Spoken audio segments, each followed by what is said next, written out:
So I just want to talk a little bit about kids going to college and what you should be thinking about as far as insurance is related to that. So most times companies will say that a student is still a member, a resident family member, which actually gives them coverage on your homeowners policy. And there are a few stipulations. They need to be a full-time student.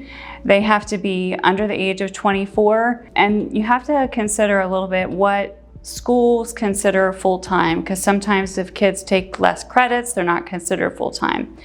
So that's one thing to think about. And there is an option some companies give that if you're not full-time, you can add an endorsement to your policy that would give the coverage, but you definitely want to have that conversation. The other thing that people need to consider is sometimes people say, well, if they're in the dorm, they have coverage. If they're living off campus, they don't have coverage.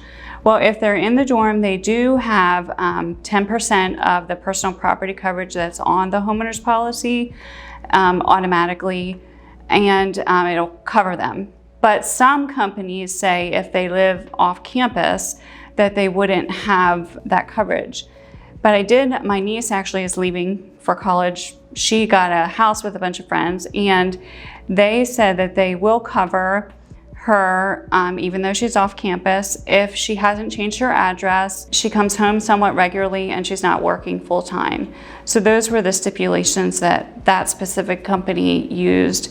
They all kind of have different opinions on those things, but it's worth checking out. The other thing is that you have 10% personal property contents. If your child does have more than that with them, sometimes with electronics, depending what they do, they might have more. You would want to consider getting a renter's policy.